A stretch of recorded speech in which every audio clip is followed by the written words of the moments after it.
In a world where conventional medicine has become the norm, a silent epidemic is on the rise.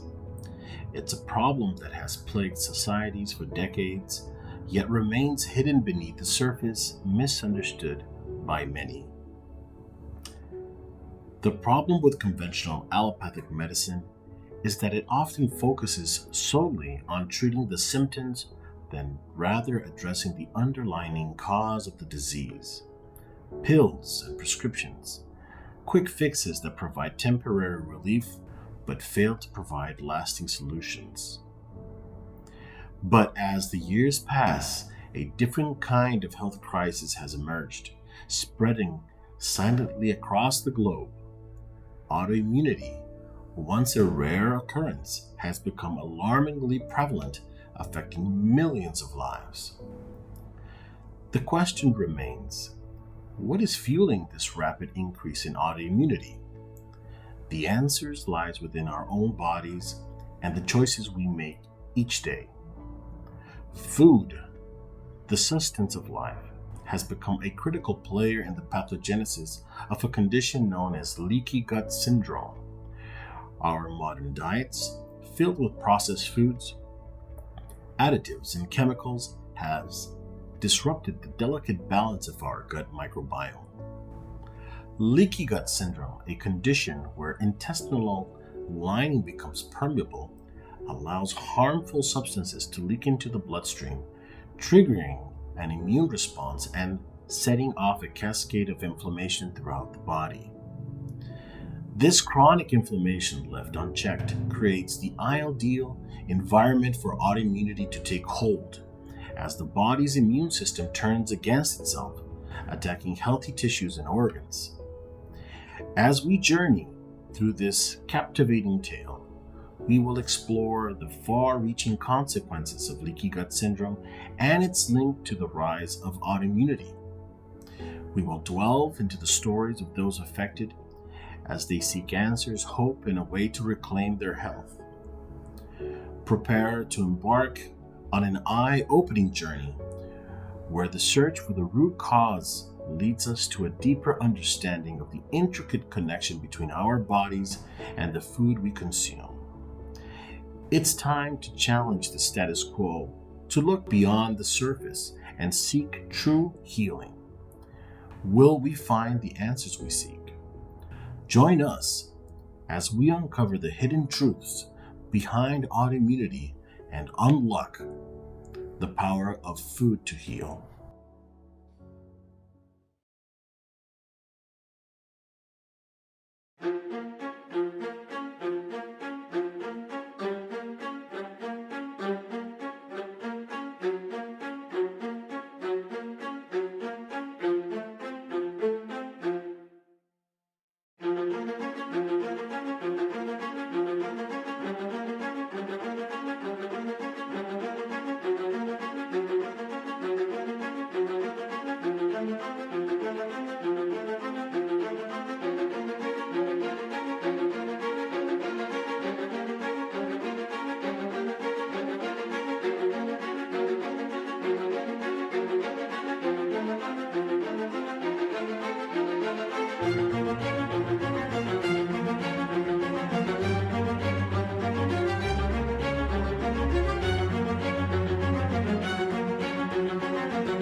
Olá, eu me chamo Fabiano Guimarães, sou médico, oficial de carreira da Força Aérea Brasileira, especialista em saúde ocupacional e praticante da medicina funcional integrativa.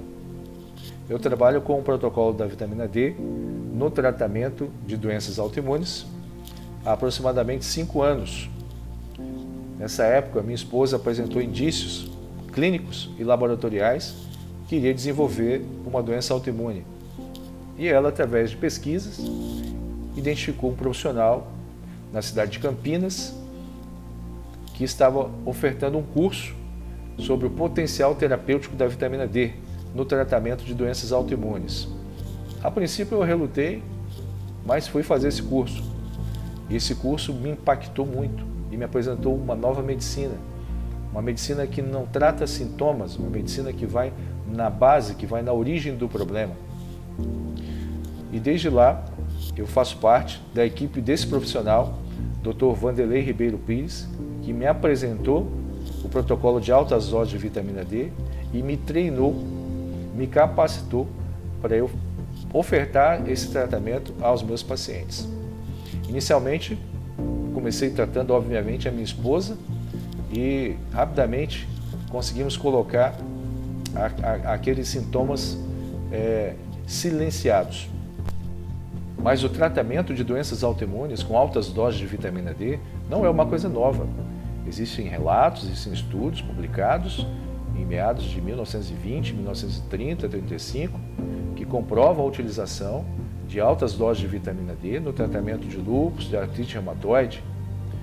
Só que naquela época não havia um protocolo de segurança, não havia parâmetros de segurança.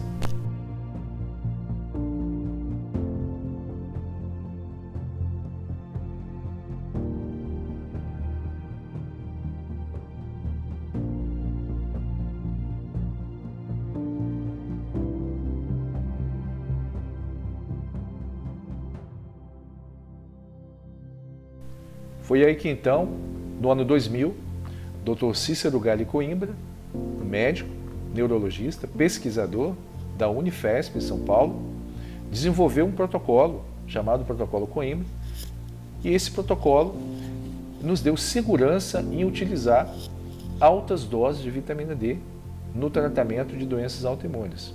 Ele definiu parâmetros e definiu exames de controle e definiu orientações específicas para esses pacientes.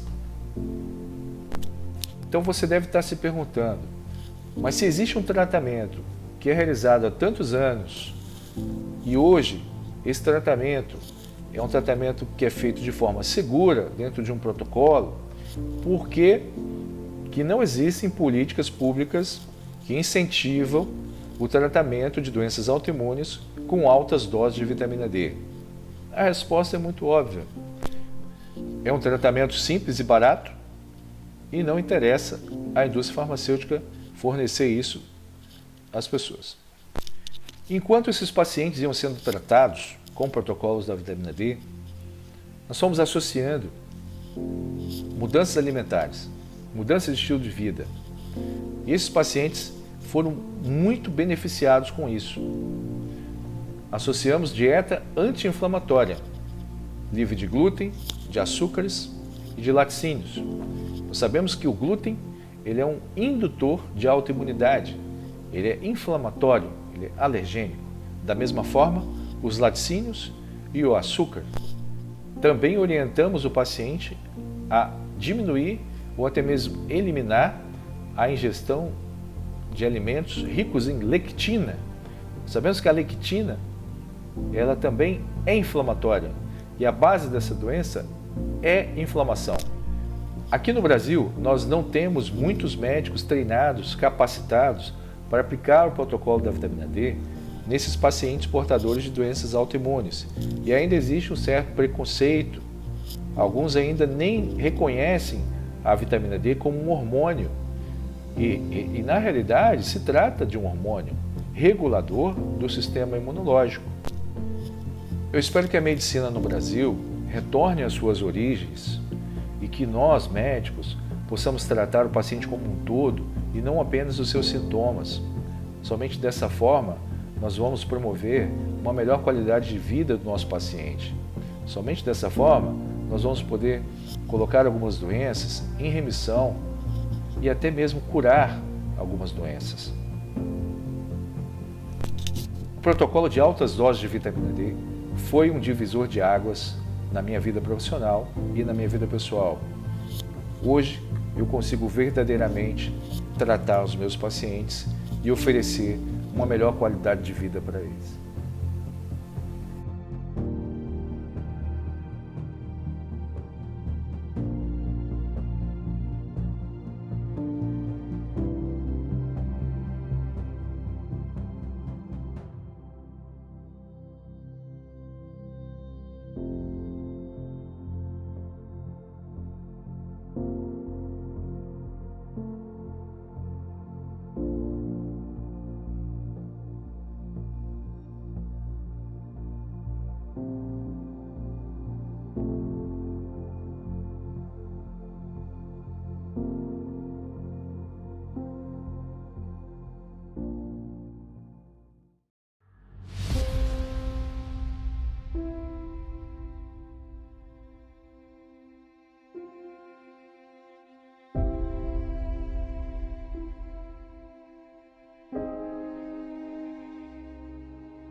So the question is, why do we get these autoimmune diseases? Well, these autoimmune diseases have been on the rise in the last 100 years, and it mainly is given to a series of conditions or contributing factors where you have diet being the major contributor for the development of an autoimmune disease. Also, chronic infections can play an important role here, and especially infections that can be of viral origin, bacterial, fungal, or even parasitic can cause autoimmunity. And also, since diet is a major contributor, this can also lead to a condition known as dysbiosis, which is basically the imbalance of the microbiome, where you have a prevalence of bad bacteria over good bacteria, which causes an inflammatory process and at the same time increases the permeability of the gastrointestinal lining at the level of the enterocytes. And as I said, this is due to an inadequate diet. Usually patients who consume foods that have gluten, dairy products or milk, cheese, lectins that are found in many different foods that many people are not aware that are actually very inflammatory. It can also be secondary to a lot of sugar consumption, because that also does affect the way how your microbiome behaves. Let us not forget, if the more sugar you're putting into yourself, the more you're giving food to bad bacteria to be able to proliferate and cause more dysbiosis. Okay. Now, another thing that can be a contributor to autoimmunity is obesity, and obesity is a major contributor to metabolic syndrome, to insulin resistance, and at the same time is secondary to inadequate, dietary habits. Now, something that is very important to also recognize that can also be a major contributor to the reason why a lot of people have a more of a predisposition to develop an autoimmune disease is because they have what we call genetic polymorphisms, or also known as single nucleotide polymorphisms, or SNPs. And these SNPs can be found in your vitamin D genes, genes that are responsible for vitamin D metabolism, genes that are responsible for the methylation cycle, genes that are responsible for the metabolism of magnesium, vitamin B12, B9, folate. And when you have these single nucleotide polymorphisms, these cycles do not work appropriately. Then another contributing factor can be toxins, heavy metals, implants. Vaccines have been also known to be immunogenic. That's one of the main reasons why a lot of people sometimes can develop an autoimmune disease as well. And one of the major contributors, obviously, is ongoing stress in your life. We know that, excess amount of stress, regardless what type of stress it is, it can vary. It is a trigger and can cause opening Pandora's box to a series of all of this autoimmunity. But in essence, an autoimmune disease is basically when the individual has increased inflammation, which overwhelms your immune system and ends up overwhelming what we call the immunologic tolerance. And once this immunologic tolerance is overwhelmed, a second stage can take place, which is molecular mimicry. And molecular mimicry is when you start making antibodies that were initially supposed to neutralize that foreign protein or that foreign toxin that's making its way in from the gut, for instance. But unfortunately, this protein has a molecular structure that somewhat resembles endogenous proteins that we have in our own body.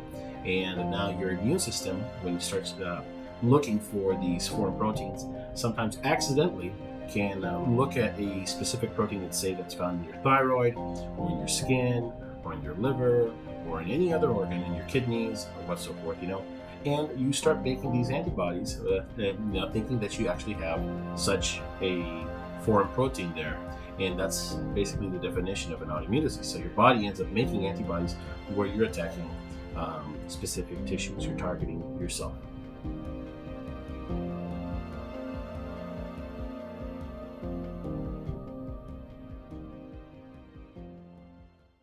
So here in this first diagram, as you can see right over here, we have our enterocytes with the villi, and here we have an individual that's getting exposed. It could be gluten, to lectin, to a toxin, to a specific bacteria. Let's imagine that this is gluten, and these little red rods are our microbiome, our bacteria, right? So whenever we consume gluten, we know that gluten is made up of prolamins, and one of those prolamins is gliadin and glutenin. Now, gliadin, once it gets absorbed by the enterocyte, it upregulates another protein known as zonulin. And this is going to act upon the tight junctions that are right over here as I'm showing you, okay, which are represented by the occludins. And zonulin, when it gets upregulated, it breaks this bond. So it ends up breaking this occludin bond and increases the permeability for this prolamin known as gliadin, which is, by the way, a lectin, and now makes its way through the gastrointestinal barrier by increasing the permeability, causing what we know as leaky gut syndrome. And this protein, or this molecule, or gliadin, or lectin, whatever you would like to go ahead and call it, is not going to just go in, but it's also going to open up the door for other things to be able to filter in, such as bacteria, lipopolysaccharides, endotoxins, you name it, okay? So now all of these molecules, or proteins, and bacteria, and toxins, and lipopolysaccharides are going to start interacting with our immune system. And obviously, the first line of defense, as we know, is our innate immune system. Here we have our macrophage. It's going to try to get rid of these proteins, or foreign proteins, or toxins, by phagocytosis. And it's going to digest this, and it's obviously going to present this antigen to a T lymphocyte. And this T lymphocyte is going to present this to our B cell. As we know, B cells eventually become plasmatic cells that make antibodies, and these antibodies are going to end up making what we call immune complex formations, a way of being able to neutralize the foreign body that came in. Now, our body is doing this on a continuous basis, and we have what we call our immunologic tolerance.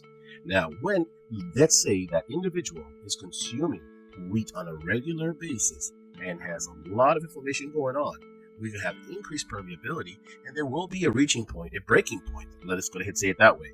A breaking point where this immunologic tolerance gets overwhelmed and now cannot deal with this excess amount of lectins and toxins and lipopolysaccharides that are getting through.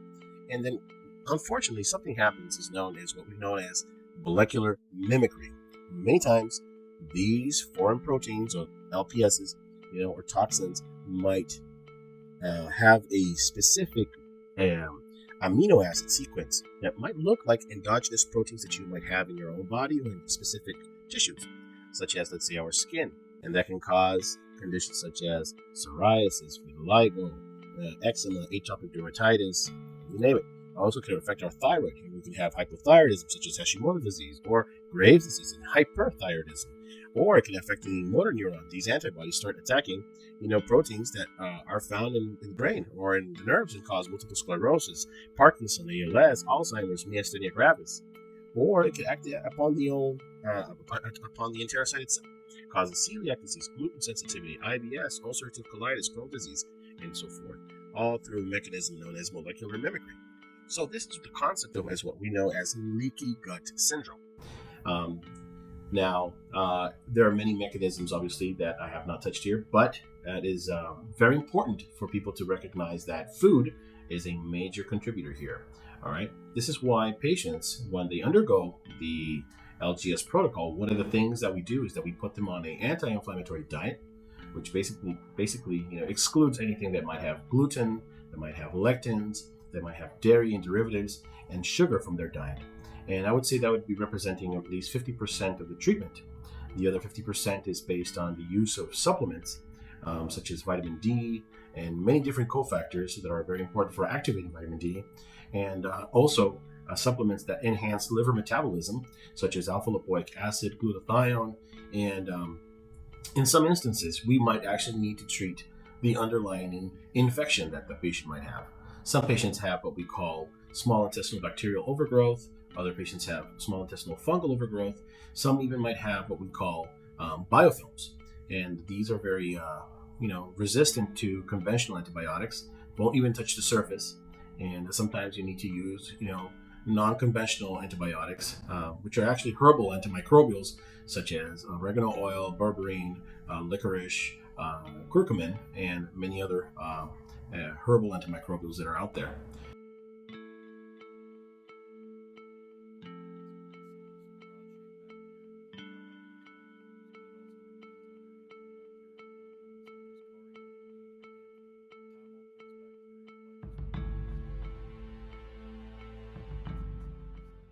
So autoimmunity is caused by many different factors, and unfortunately, it's on the rise.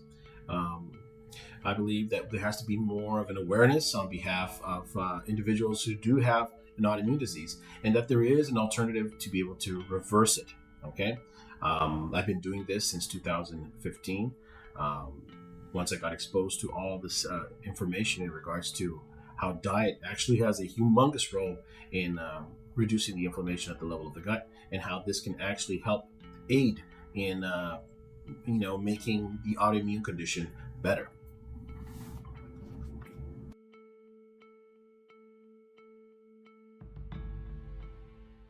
Oh yes, absolutely. The LGS protocol, or also known as the leaky gut syndrome protocol, is a comprehensive approach to addressing the underlying causes of leaky gut syndrome and its associated conditions, such as leaky brain syndrome as well. So it is a protocol that actually combines various protocols, dietary changes, and targeted supplementation that's aiming to promote, the healing of the gut and overall well-being. And as for what motivated me to develop my own protocol, it's actually more of a personal journey, and I was searching for answers that I could not find in conventional medicine. So initially, I was on a quest to try to understand how to effectively be able to treat autism, as I had witnessed and struggled and faced by individuals in my own family that were affected by it. So little did I know that this quest would eventually lead me down a path of profound discovery. And in my pursuit of these answers, I stumbled upon a wealth of knowledge that unveiled an intricate connection between diet, supplements, and leaky gut syndrome. And I learned, that leaky gut syndrome not only affects the gut, but it can also impact the brain. And this can lead to various, neurological conditions such as Alzheimer's, Parkinson's disease, dementia, And even in some individuals, it can actually cause depression. It can cause, bipolarism. Maybe even the reason why we have some people that have bipolarism and schizophrenia. Um, so through all of this research that I did, and through my own research, I found that a combination of multiple protocols, including a high-dose vitamin D protocol with a series of 25 cofactors associated with an anti-inflammatory diet, which is lectin-free, gluten-free, dairy-free, sugar-free, it yielded promising results in helping promote gut healing and reduce the inflammation throughout the body. And that's something that I was able to see with my own patients. Now, it's interesting to say that one of the fascinating things that I discovered along the way is the concept of the second brain. I wasn't actually aware of this many years ago, which is basically your gut. Your gut is your second brain. So the gut-brain connection plays a crucial role in our overall health and well-being. It's outstanding to think that our digestive system houses a complex network of neurons, neurotransmitters, and receptors that communicate with our central nervous system. To further deepen my understanding, I dove into genetic testing, specifically exploring, single nucleotide polymorphisms and their influence on vitamin D genes and genes involved in the methylation cycle, as I just mentioned. So this exploration shed a light on how our unique genetic makeup can actually have an impact and to our susceptibility to certain autoimmune diseases. So this is what led me into the field of epigenetics. And epigenetics is the study of how gene expression can be influenced by external factors, emerged as a crucial piece of this puzzle that I was trying to put together. And I realized that environmental factors, including diet and lifestyle modifications, can profoundly impact your gene expression and consequently have specific health outcomes. And that's when I bumped into the fetal susceptibility theory, which had a profound impact in the way how I saw how the mother's diet can actually, during pregnancy, the mother's diet during pregnancy can have a profound impact in the genetic expression of that child once it's born. So by synthesizing this knowledge, all of this knowledge, and combining all of these different factors, the LGS protocol was born. And it basically, it's a protocol that seeks to address the root causes of autoimmunity, the root causes of leaky gut syndrome, and a leverage of power, of nutrition, supplementation, and personalized approaches to support the healing and try to mitigate the development of such autoimmune diseases.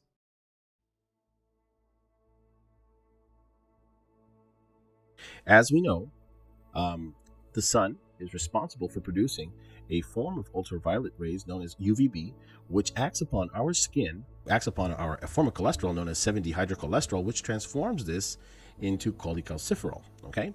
Now, this 7-dehydrocholesterol, 65% is found in the epidermis and 35% is found in the dermis. All right?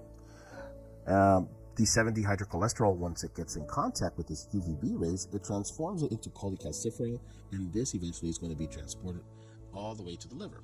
Now, cholecalciferol has a half-life of only 24 hours, okay? And once it reaches the liver, there is a gene by the name of CYP2R1, which upregulates a converting enzyme known as 25-hydroxylase, which will convert cholecalciferol into a prohormone, or pre-hormone, if you'd like to go ahead and call it like that, known as calcifediol, or also known as 25-hydroxyvitamin D. Now, calcifediol has a half-life of 3 weeks, okay? And this is the most abundant form, or the most abundant metabolite, because it's tightly bound to the vitamin D binding protein, which is also upregulated by the gene known as vitamin D binding protein gene, okay? This is a protein that binds to calcifediol and transports it to different parts of the body, and especially to the kidneys, okay? This is what I refer to as our vitamin D reservoir, okay? So whenever our body requires more vitamin D, it's going to utilize calcifediol and burn it to be able to transform it into calcitrol, which is the actual hormone of vitamin D, okay? And interestingly, calcifediol has a half-life of 3 weeks. Now, once calcifediol is transported to the kidneys thanks to the vitamin D binding protein, There's another enzyme that's upregulated by a gene known as CYP27B1 at the level of the proximal convoluted tubule, upregulates an enzyme known as 125 alpha hydroxylase. And this transforms calcifidiol into calcitriol, which is the actual active metabolite or hormone of vitamin D. Calcitriol has only a half-life of only 2 hours, maybe perhaps even a little bit more, like 2 to 3, or perhaps max 4 hours. But this explains the importance why vitamin D must be supplemented on a daily basis. If we do not supplement on a daily basis, you will not be making calcitriol on a daily basis, okay? And as we said, it is calcitriol that acts upon those tight junctions at the level of the gut in order to preserve that integrity, all right? Avoiding that leaky gut syndrome that we just mentioned a little bit earlier before, right? So let us not forget as well that our immune system is also equipped with that enzyme, that converting enzyme known as 125 alpha hydroxylase. So it does not necessarily need calcitriol. It can actually transform calcifidiol into calcitriol intracellularly, okay? But all the other cells in our body also have that same capability, okay?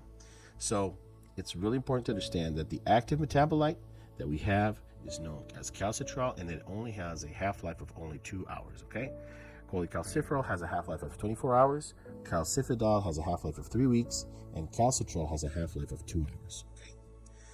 Now, it's important to understand that whenever we have a genetic polymorphism that affects any one of these genes that are responsible in the production of calcifidol, calcitriol, in the transport of calcifidol, or even in the degradation of calcitriol, we're going to be having problems with vitamin D sufficiency or deficiency, okay? Now, every single cell in our body, every single organ, every single tissue has vitamin D receptors, all right? And these vitamin D receptors are upregulated by a gene known as VDR gene, okay? And we can also have polymorphisms of these vitamin D receptors where there is a lack of affinity between calcitriol with that vitamin D receptor, okay? So that's something also that we have to keep in mind. Let's not forget that 80% of our immune system is found at the gastrointestinal tract, and this is why it's very important to treat the gastrointestinal tract and microbiome when we are treating autoimmune diseases. Now, vitamin D encodes approximately 10% of the entire human genome. That's a lot, okay? Vitamin D regulates approximately 2,000 genes in adults and 3,000 genes during fetal development, hence the importance of vitamin D supplementation during pregnancy.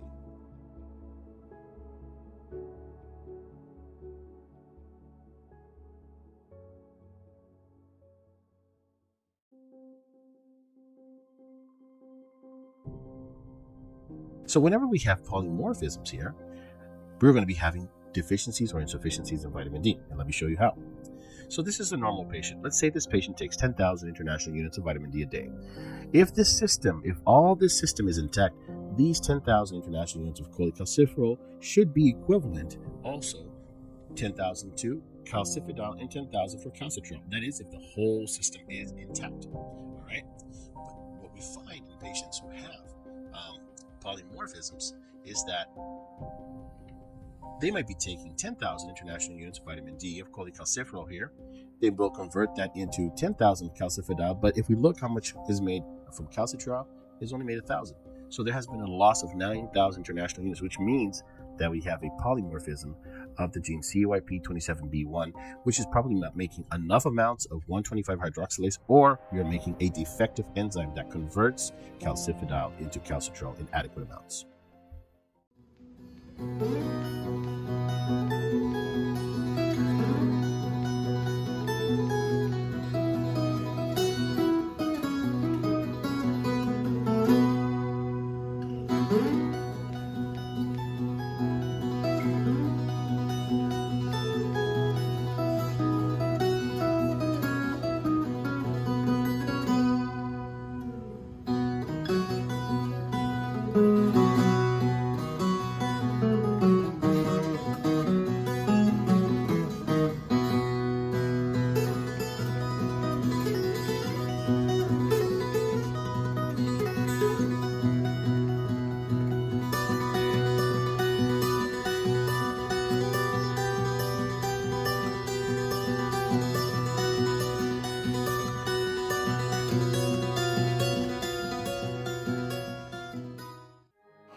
Olá, meu nome é Eliana, eu sou fisioterapeuta, sou paciente do Dr. Eduardo Beltran há 5 meses e tenho feito com ele o tratamento de psoríase mais a vitamina D3.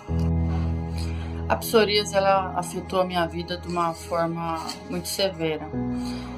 Eu estava até um pouco desacreditada quanto à solução desse problema e assim eu senti prejudicada no trabalho, no convívio social. Eu sentia vergonha das pessoas verem essas manchas, vergonha de ver as bolinhas nas mãos, parecia um aspecto doente. Então assim me atrapalhou minha vida pessoal também. Então assim foi uma fase muito difícil.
O meu tratamento foi iniciado há aproximadamente 4 meses. Foi levado em consideração ter uma dieta sem glúten, sem açúcar, sem grãos, sem frutos com muitas sementes e vegetais com muitas sementes. Além de um complexo vitamínico com vitamina D3, que tem feito toda a evolução do meu tratamento, tem feito um resultado incrível. E é o que tem ajudado a me manter saudável e com o aspecto da pele fora de parecer que tinha alguma doença. Bom, quanto aos resultados, eu tenho tido uma experiência maravilhosa. Nesses 4 meses, o aspecto da minha pele mudou e, assim, fazia muito tempo que eu não percebia uma solução tão maravilhosa. A minha mão, que ficava sempre descamada, ela tá bonitinha, não tá com casquinha, nem com feridas, nem com nada parecido do que eu já tinha passado antes. Desde que eu experimentei esse protocolo de tratamento para psoríase com a vitamina D3, eu nunca tenho me sentido tão bem. Foram 4 anos de buscas e agora, com esse tratamento, eu tive um resultado maravilhoso em apenas 4 meses. Então, assim, eu tenho me sentido bem, maravilhosamente saudável. As minhas unhas se renovaram, minha pele se renovou, o meu cabelo está se renovando. Então, assim, tem sido uma experiência maravilhosa, inesquecível. Eu recomendo.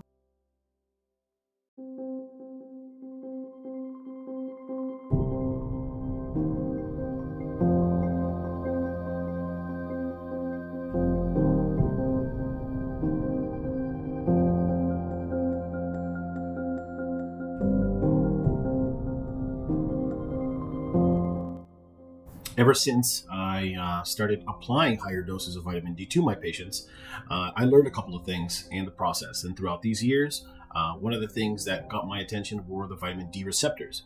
And I did some research on this. I even published some articles on vitamin D receptors and how infections play a critical role in the downregulation of these receptors, and how diet also is very important in aiding the immune system and allowing it to be able to rest a little bit more, I guess you could say, and give it some time so not so much autoimmunity is being generated due to leaky gut syndrome.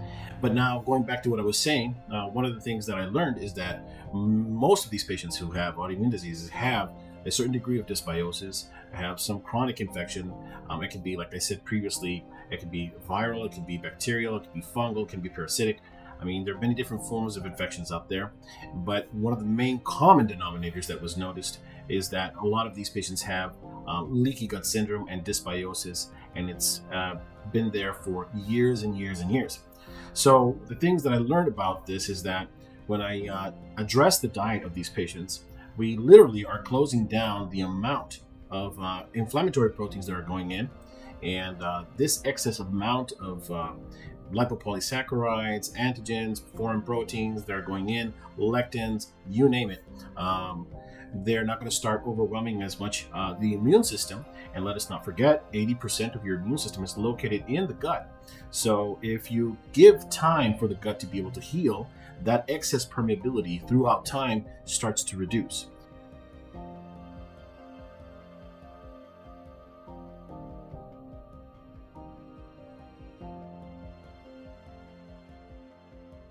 So in order for us to be able to understand the importance of how the diet has a direct impact on how we express our vitamin D receptors, we must have first a basic understanding of how these receptors work. So to begin with, we can see right over here that we have a vitamin D metabolite in the case of calcitrol, and this will travel all the way into the cell and it's going to bind with the receptor known as the vitamin D receptor. And once this takes place, it forms what we know as the vitamin D receptor complex. Now, this VDR complex is going to travel all the way to the nucleus and it's going to upregulate transcription and translation, so it can go ahead and make all the proteins and enzymes that that cell requires in order to be able to have normal cell function. In this case, we are illustrating here an immune cell. But now let's go ahead and dive in a little bit into the gastrointestinal lining. So you can see over here we have our cells known as the enterocytes. Here we have our mucin layer, which separates both environments for our microbiome from interacting with our immune system. And as I said previously, 80% of our immune system is found in our gastrointestinal tract.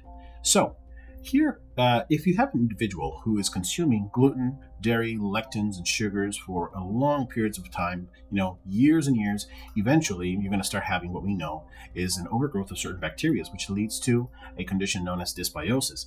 Now, this dysbiosis may be known as SIBO. It perhaps might be SIFO if you have small intestinal fungal overgrowth such as Candida, or sometimes you might even develop the presence of a biofilm. But the thing is that you have to understand that we develop a condition known as dysbiosis, which basically means that you have an increase of bad bacteria over good bacteria. There's a prevalence of more bad over good. And this causes a lot of inflammation in the gut, which ends up affecting the tight junctions that we have between these two enterocytes and makes it more easily porous, I guess you could say.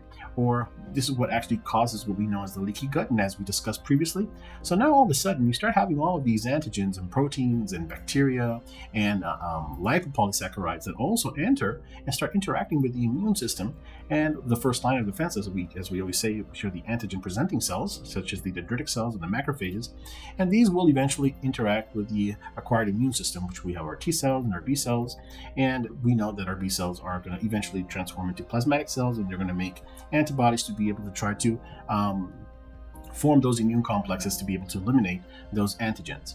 But what happens is that over time, if this diet is not changed or corrected, you start getting a buildup of all of these antigens and lipopolysaccharides, endotoxins, exotoxins, mycotoxins, which start building up throughout the years. And now all of a sudden you get overwhelmed and you start overwhelming your immune system. But we have a couple of systems that are built in that are trying always to make things always keep everything in check. And as we can see over here, we have our liver, and we know our liver is one of the main organs that helps making certain lipoproteins that are going to eventually help us out to be able to eliminate the excess amount of toxins.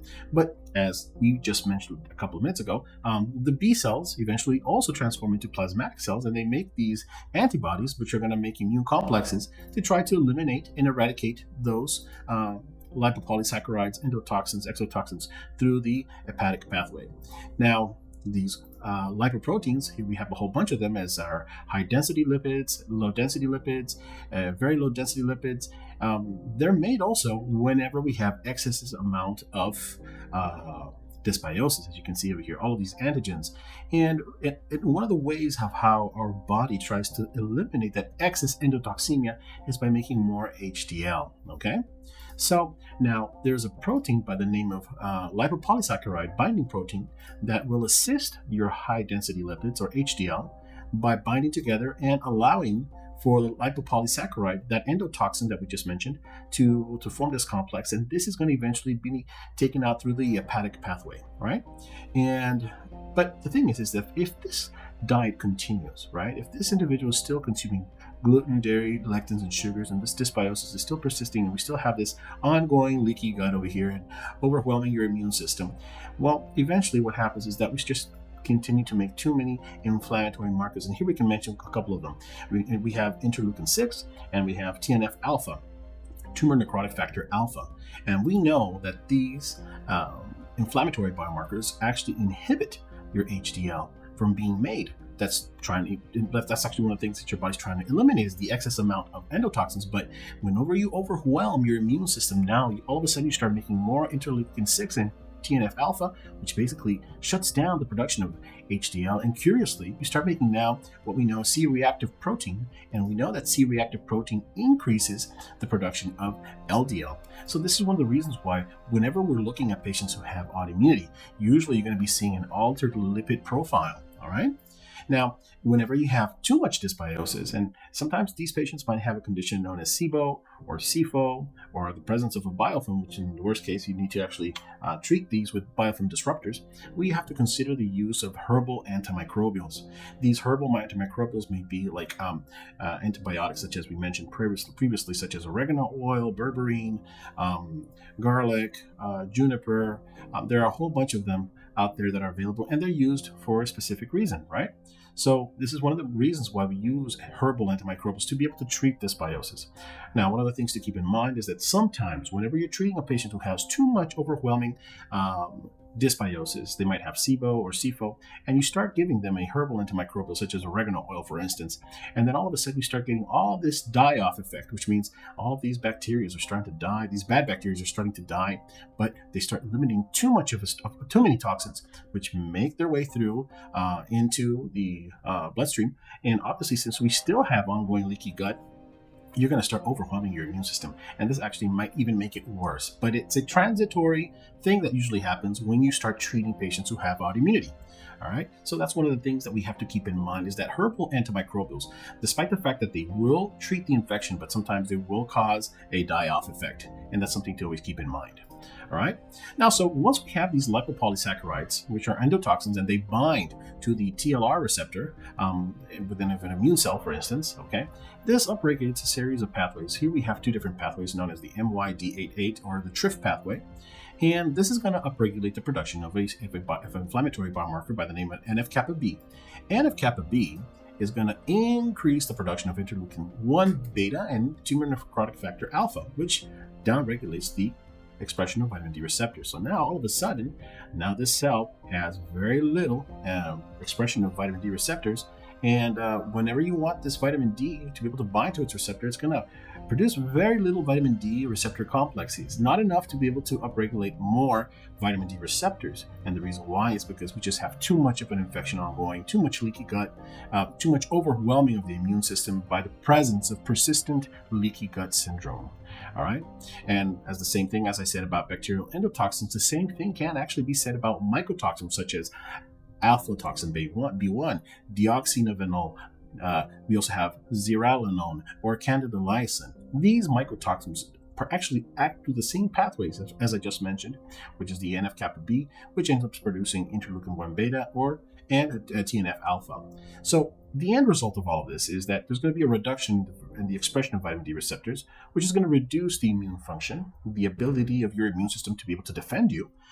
It's going to increase inflammation, and obviously this is going to increase the risk for the presence of autoimmunity. Now, the moment that we start treating the patient and we reduce all the consumption of gluten, dairy, lectins, and sugars, right? And we take that away from that patient, all of a sudden we start noticing that this dysbiosis that was existing previously now starts getting better, and you start reducing that dysbiosis, allowing now for eventually these enterocytes to heal and those tight junctions to bind once again, or bond accordingly, to be able to close down that excess permeability. Now, eventually with time, all of those antigens that were circulating in there, and all those lipopolysaccharides, endotoxins, exotoxins, mycotoxins, they start disappearing progressively through time. And this is good because we're giving our immune system less work and we're overwhelming less the immune system, which eventually in time, we go back to our normal cell function. So when these lipopolysaccharides or endotoxins or exotoxins or mycotoxins are eventually through time eliminated from circulation, what happens is that we end up downregulating that inflammatory pathway, and now we allow vitamin D to be able to bind to the receptor, upregulate once again that formation of that VDR complex, and then hence express once again our vitamin D receptors for that cell, in order for that cell to have a normal immune cell function restored once again. All right, so this basically sums it all up and explains why it's important to treat the dysbiosis of the patient whenever you have an autoimmune condition. And this is what is exactly the vitamin D receptor renewal through anti-inflammatory concept about.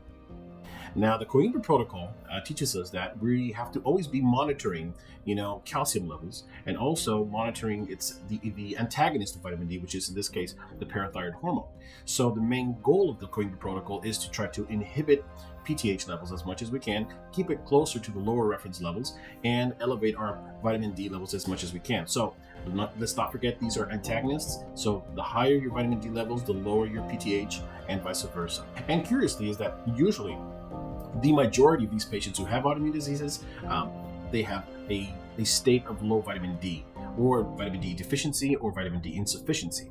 And the goal here is that we know that vitamin D has more than 80 different functions in the body, but one of the major functions is that it's an immune modulator and an immune regulator. So it plays an important role in regulating and making sure that your immune system doesn't overreact and doesn't take you through an inflammatory route. And curiously, patients who do have autoimmune diseases, they have usually not only a low vitamin D state, but they have a lot of dysbiosis, So one of the things that I discovered is that when you change the patient's diet and you reduce the amount of ongoing intestinal permeability and the amount of lipopolysaccharides and endotoxins, exotoxins that are going in, the interesting part about this is that when the immune system is not overwhelmed with all of these toxins, we give it time for those vitamin D receptors to be once again upregulated and be able to express themselves on the surface of the cell. And that way, vitamin D is going to be able to come in and is going to be able to bind to that receptor and do its main function. So by changing the diet and improving or treating the infection, these patients tend to do much better. Now, curiously, in our practice, at least more than 85% of my patients have vitamin D polymorphisms, genes that are affecting the methylation cycle. So it is important to always compensate these genes. And that's one of the things that the Coimbra Protocol does, is that it focuses in compensating these genetic polymorphisms. Now, there are many things as well that must always be taken into consideration, because there are certain drugs that can affect, the metabolism of vitamin D. A lot of these patients, who have an autoimmune condition, sometimes might be taking, what we call corticosteroids, and we know that corticosteroids upregulate an enzyme which basically destroys your vitamin D. So it's that you're giving the patient a drug that's meant to help them, but at the same time, you're making them worse in regards to vitamin D deficiency, because this enzyme known as 24-hydroxylase degrades calcitrol, which is the actual active hormone of vitamin D. So this led to the development of a new concept that I call known as the vitamin D receptor renewal through anti-inflammatory diet. And it has had a humongous impact on my patients The fact that I know that giving them these antimicrobials, these supplements such as curcumin, alpha lipoic acid, garlic, all of these things also enhance the expression and upregulation of vitamin D receptors. So you might actually have a genetic polymorphism in your vitamin D receptors. This is one of the reasons why we give higher doses of vitamin D to be able to saturate the receptors. But at the same time, you might actually have an infection that's downregulating your receptors. This is why treating the infection improves the outcome for the patient who has an autoimmune disease.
Em 2014, eu tinha minhas mãos, eu tinha alguma alteração nas juntas, eu fiz raio-x e os médicos somente me recomendaram ibuprofeno e remédio para dor.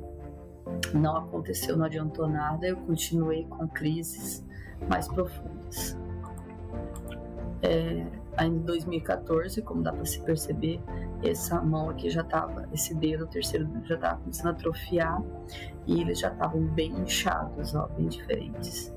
Nesse tempo, de 2014 até 2019, eu tinha muitas crises de reumatismo, inclusive eu não conseguia cumprimentar as pessoas porque doía muito as minhas juntas. Eu lembro que eu tinha problema para levantar de manhã cedo, porque eu tinha dores nos joelhos e eu tinha dores nos punhos para mim poder levantar. É uma coisa assim, eu nem lembro mais como era, mas o quanto era desagradável não poder fazer pequenas atividades. Em 2015, eu iniciei a medicação com metrotexato e prednisona em que eu tomava 6 comprimidos de metrotexato. Texato eu tomava durante a semana, uma vez na semana, 6 comprimidos. E um comprimido de prednisona, 5 miligramas, todos os dias. Junto com ele eu tomava omeprazol para o estômago. E uma vez a cada 3 meses tomava cálcio, porque o remédio consumia o cálcio do meu organismo. Mas, porém, eu continuava tendo crise. Mas nesse momento de 2015 eu já conseguia trabalhar. Já tinha uma vida mais tranquila, apesar das crises intensas, fortes, e um desconforto muito grande nas juntas, principalmente no joelho, quando tinha friagem. Em 2019, a minha irmã teve um problema sério com doença imunológica e a gente conheceu o protocolo que o seu Beltran, Dr. Beltran, ele trabalha. Eu, a princípio, tive uma certa restrição. Por quê? Você parar de tomar uma medicação que estava dando certo a princípio, apesar das crises ainda, porém, era uma opção de não tomar mais remédio, principalmente corticoide. E a quantidade de remédio que eu tomava para poder coibir, né, a influência desses remédios no meu organismo. E eu sabendo que o metrotexato ele durava 3 meses para sair do meu organismo, eu comecei a fazer o protocolo com vitamina D3. A princípio era 50 UI, tomando uma vitamina por dia de vitamina D3 e demais vitaminas, com probióticos e demais, todos eles manipulados. Com isso, passado 3 meses, eu ainda estava na dúvida, porém não tive mais crise. Gente, é uma coisa absurda você dizer que você não tem dor nenhuma nas mãos, dor nenhuma nas juntas. E assim, esse depoimento é maravilhoso para mim hoje, porque 2014 a 2019 eu tive simplesmente dores. De 2019 em diante até 2022 eu não tive mais crise.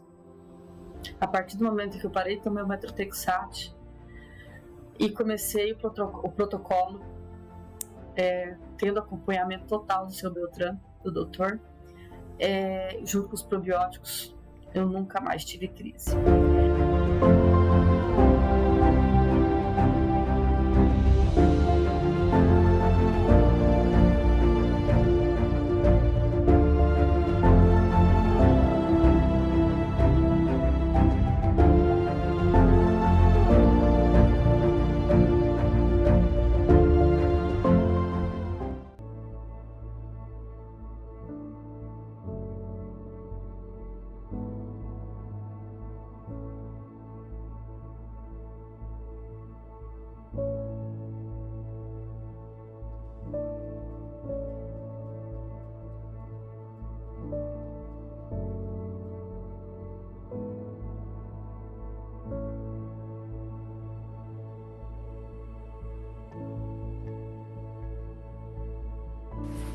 Oi, meu nome é Cassiano, sou portador da doença de Crohn.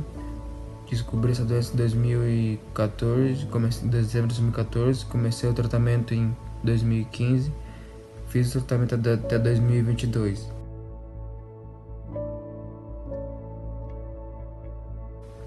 Depois eu descobri o tratamento via vitamina D e outros suplementos, e dali, tipo, no mês que eu comecei, no próximo mês eu já tive uma melhora de 90%, principalmente com barriga inchada, tipo, apetite, força de vontade, preguiça, eu sentia muito isso. Depois isso diminuiu bastante com o tempo, fazendo só o tratamento com vitamina D, mas não só o tratamento, a alimentação também tem que ser bem restrita, tem que seguir ali certinho, porque senão não dá muito certo.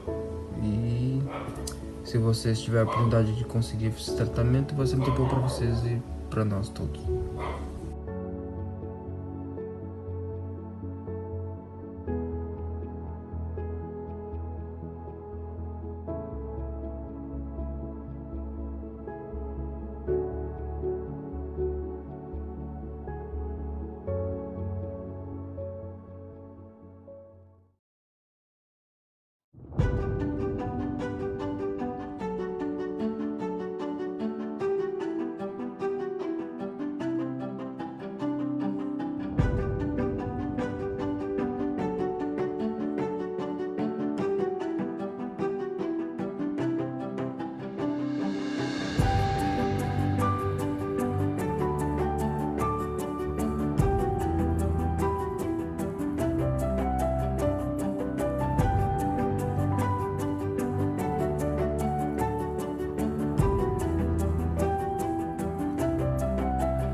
Bom dia, eu me chamo Maria Gorete Batista Stelling, tenho 62 anos, sou casada há 40 anos, tenho 2 filhos e 3 netos maravilhosos, moro na primeira colônia alemã de São Pedro de Alcântara, Santa Catarina.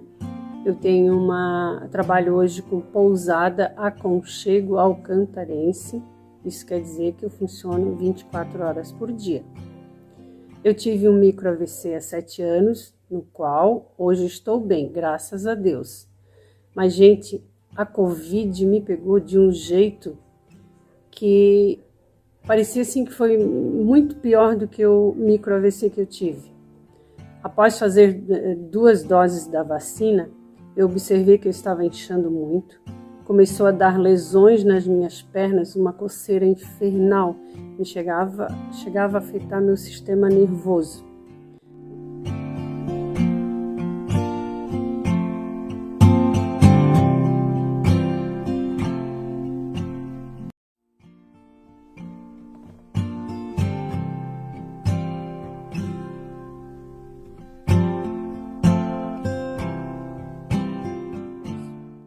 Me deu psoríase, me deu problemas no intestino.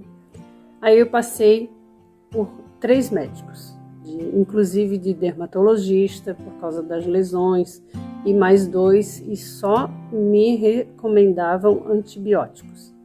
Inchei mais ainda. Aí um dia minha filha disse assim: mãe, e o doutor Eduardo, que ele já trabalhou com a gente, tu já consultou com ele, procura ele. Aí eu procurei o doutor Eduardo e ele já de prontidão me mandou fazer uma série de exames de sangue. Eu já o conhecia, né? E ele sabia que eu não podia tomar dipirona, anti-inflamatório. Como ele me pediu esses exames, os resultados me deram de doença autoimune do aparelho digestivo e deficiência severa da vitamina D. Passei a usar umas vitaminas manipuladas e um combo de vitamina D. Aí a gente foi tirando gradativamente as medicações que eu tomava. Eu tomava AS, remédio para tireoide, para labirintite, pressão e diurético, justamente por causa do micro AVC que eu tive. Aí o doutor Eduardo disse assim: Dona Gorete, a gente vai tirar bem devagar os remédios. E eu achava que isso ia demorar muito tempo, mas não, foi bem rapidinho. Hoje eu só tomo os manipulados e as vitaminas. Com isso, ele me deu uma dieta sem glúten, sem lactose e sem alto teor de lectina. Gente, os glútens e as lactoses para mim foram mais fáceis, porque eu gosto muito de verduras, de legumes e de frutas. E é difícil pesquisar, e ele me orientou bastante. Hoje eu já não consigo mais usar o que eu usava tudo, eu já me adaptei. E o Eduardo Beltran sempre me dando força.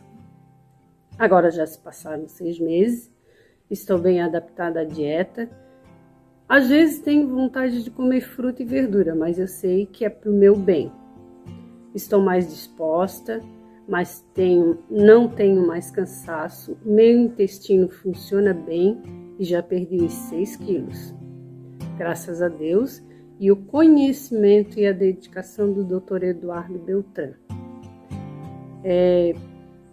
Ele é ótimo, gente, muito bom. Dr. Eduardo, agradeço ao Senhor, agradeço a Deus, ao Senhor pelo conhecimento e a sua vida.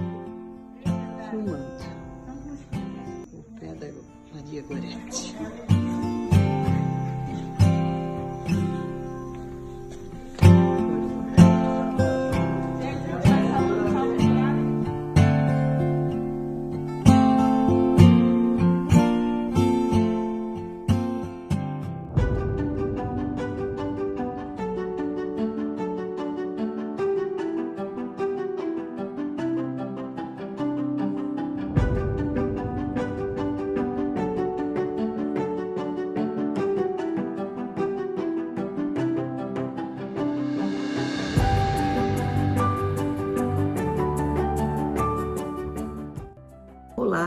Me chamo Maria Raquel Stelling, tenho 61 anos, sou natural de São Pedro de Alcântara, Santa Catarina, sou casada, tenho 2 filhos, uma filha com 22 anos e um filho com 20 anos.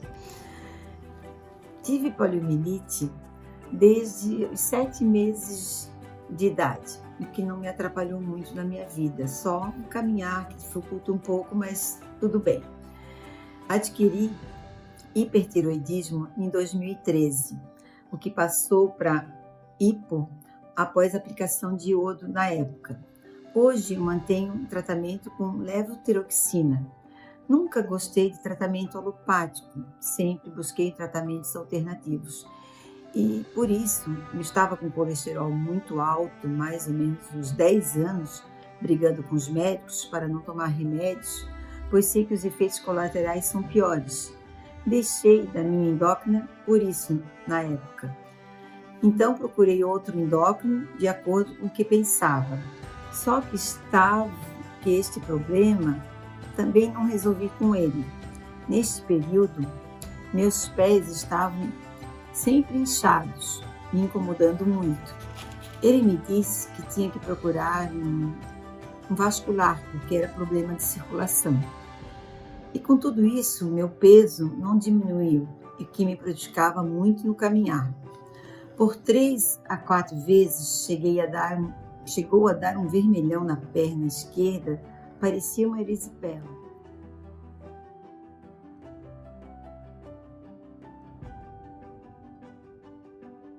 Todas as vezes tratei isto com injeção e antibióticos. Me preocupava muito, pois com a idade essas coisas sempre tendem a piorar. Ano passado descobri que estava com esteatose hepática. Fiquei muito triste, pois não via solução e meu peso e pés inchados aumentavam muito. Foi aí que me lembrei do Dr. Eduardo Beltran, pois o conhecia. Descobri então que ele estava tratando a minha cunhada com grandes resultados positivos. Logo entrei em contato com ele e fui muito bem atendida. Comecei a dieta LGS, tirando os alimentos que contêm muita lectina, proteína que causa inflamação no nosso corpo. Tirei também a lactose, o glúten e o açúcar. E também com suplementos e alta dose de vitamina D. Tomo hoje 20.000 UI por dia. Para minha alegria, após 3 meses de tratamento, fiz novamente os exames e está tudo normal. Sem esteatose hepática, colesterol normal, triglicerídeos normal, pés não incham mais, diminui de peso.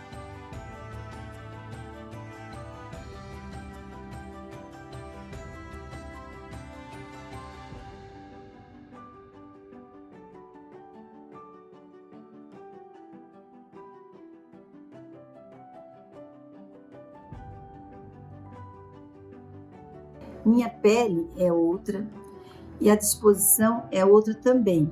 Caminho com mais facilidade, tudo está melhor. Hoje já faz 6 meses de tratamento, já estou com 13 quilos a menos, somente com a dieta e suplementos, o que me deixa muito feliz. Hoje posso dizer com certeza que temos cura sem remédios alopáticos. Só tenho a agradecer a Deus por ter colocado esse anjo na minha vida, que é o Dr. Eduardo Beltran.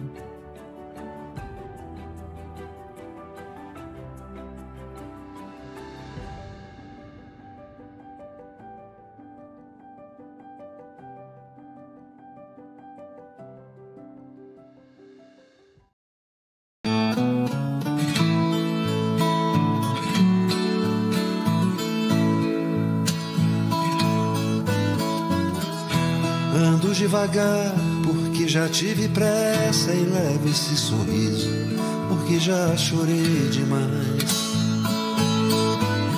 Hoje me sinto mais forte, mais feliz, quem sabe, só levo a certeza de que muito pouco eu sei, ou nada sei. Conhecer as manhas e as manhãs, o sabor das massas e das maçãs. É preciso amor para poder pulsar, é preciso paz para poder sorrir, é preciso a chuva para florir. Penso que cumprir a vida seja simplesmente compreender a marcha. Boa tarde, meu nome é Ana Tereza. Vou falar a respeito da psoríase. Ela apareceu há uns 10, 11 anos. Começou no vão do dedinho do pé, logo se espalhou por todo o corpo e pela cabeça.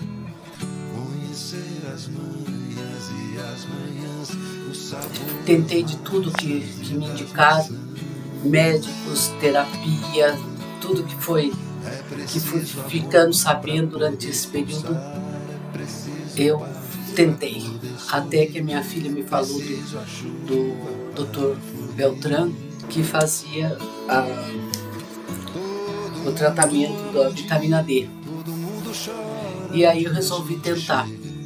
Entramos em contato com ele, ele me explicou como seria o tratamento, me passou a lista de produtos que eu não posso me alimentar, que são coisas que aumentam a inflamação. Então ele me passou a lista e eu comecei a seguir a lista e tomar vitamina D e outros suplementos que ele me passou. Um velho boiadeiro levando a boiada, eu vou tocando os dias pela longa estrada, eu vou. Estrada eu sou. Atualmente eu tenho 95% de cura. Não posso me arriscar, porque se eu saio da dieta já fica complicada a coisa. Então estou seguindo direitinho o que ele me pediu e agradecida pelos resultados que estão acontecendo no meu corpo, porque estava realmente muito difícil, muita coceira. Já faz, vai indo para 9 meses que eu estou fazendo esse tratamento e o Dr. Beltran disse que está muito satisfeito com a minha melhora, com o resultado dos meus exames. E eu aconselho todas as pessoas que me falam que tem psoríase, eu sugiro que faça esse protocolo Coimbra. Ir tocando em frente, um velho boiadeiro levando a boiada, eu vou tocando os dias pela longa estrada, eu vou. Estrada eu sou. Conhecer as manhas e as manhãs, o sabor das massas e das maçãs. É preciso amor para poder pulsar, é preciso paz para poder sorrir, é preciso a chuva para florir. Todo mundo ama um dia, todo mundo chora, um dia a gente chega, outro vai embora.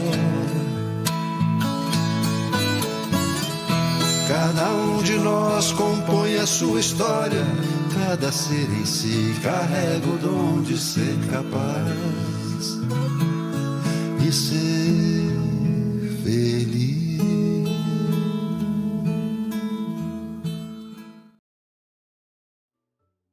Me chamo Leane Maciel Guimarães, tenho 35 anos e sou de Brasília. Há 6 anos atrás, fui diagnosticada com a doença autoimune, o lúpus. O lúpus, ela não tem cura, mas ela tem um tratamento, né? Na época, o meu médico reumato passou vários exames, da onde eu fiz e que deu alteração no FAM, né? Bem elevado. Eu tinha também dores nas articulações, dores nas mãos, inchaços. Minhas dores eram bastante no cotovelo também, e nos pés, no joelho e minha mão era bem inchada, principalmente na parte da manhã. Eu não conseguia fazer praticamente nada. Nem conseguia levantar da cama, eu conseguia. Tinha que ser pelo cotovelo. Apoiava na cama para eu poder conseguir levantar. Não conseguia nem torcer um pano, nem fazer um café. Coisa simples do dia a dia, eu não conseguia devido às dores.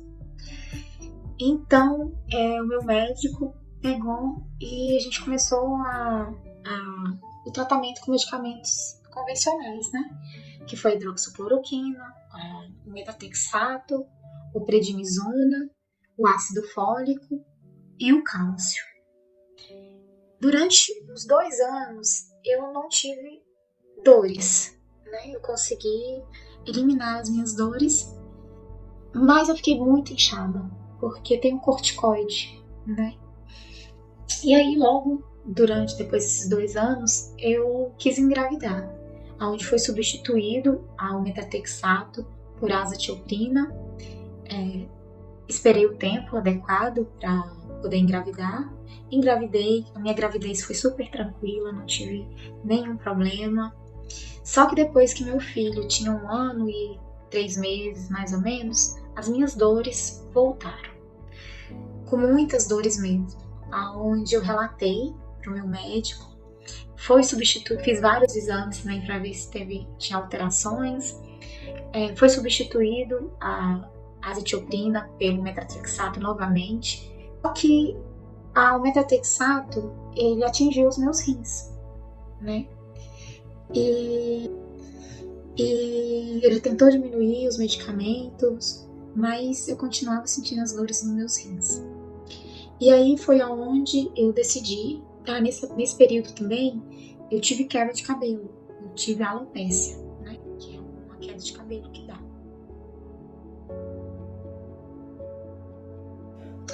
Fui no dermato, fiz o tratamento, fiz aplicações, meu cabelo voltou a crescer e nesse período eu parei de tomar os medicamentos para o lúpus.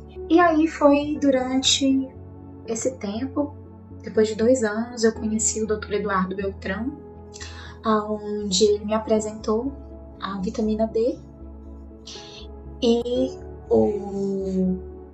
além da vitamina D, eu faço a dieta, né, do glúten e das lactose. Então eu cortei e eu só tenho que agradecer. Eu senti uma melhora em menos de 1 mês. Em 3 semanas, as minhas dores e os meus inchaços nas mãos sumiram. E o meu inchaço em si, no meu rosto, no meu corpo, hoje eu não tenho mais. Eu voltei ao corpo que eu tinha antes. Eu não tenho mais esse inchaço. Minhas dores sumiram, né? Devido à vitamina D e à dieta. Tem 4 meses que eu tô no tratamento com o Dr. Eduardo Beltran. E cada dia mais melhora. A alopécia, ela tinha voltado novamente a cair no cabelo. Muito, mas muito mesmo, que eu praticamente estava quase careca. E agora esse mês, né, eu consigo, acabou, não cai mais, eu consigo ver meu cabelo crescer e tem várias falhas no meio da minha cabeça de pontos, né, de alopécia e de qual não tá caindo mais. Então, a vitamina D tá fazendo esse bem, né, pra mim. Então, eu só tenho que agradecer ao Dr. Eduardo por ter conhecido a vitamina D e só recomendar para as pessoas.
Muy buenas tardes, mi nombre es Raúl, soy de Perú y vengo a darles mi testimonio. Yo soy diabético, me diagnosticaron ese mal autoinmune aproximadamente hace 10 años. Y en el transcurso de tiempo, pues mi salud se iba degradando al punto de que me recetaron insulina, aparte metformina, tenía problemas de sobrepeso, también tenía muchos problemas que me secaba la boca, también no podía caminar bien porque la rodilla, la parte trasera de la rodilla, sentía un dolor que después con el tiempo me dijeron que era relacionado por un problema de neuropatía diabética. Varios doctores me insistían de que vaya a tomarme rayos X. Al final gastaba dinero porque realmente no encontraban nada. Los doctores que me revisaban los números de diabetes solamente me daban más insulina. Hasta que tuve la bendición de conocer al doctor Eduardo Beltran, quien es el autor del protocolo LGS. Y él me indicó cómo hacer un cambio alimenticio, ¿no? Era una dieta que consistía en eliminar alimentos como el arroz, los fideos. Y lo más importante es consumir alimentos sin gluten. Igual manera, evitar productos lácteos. No tomar leche, tampoco mantequilla, ni relacionado al queso. Y bueno, todo eso he ido eliminando de mi dieta. Lo más importante es consumir la vitamina D en altas dosis.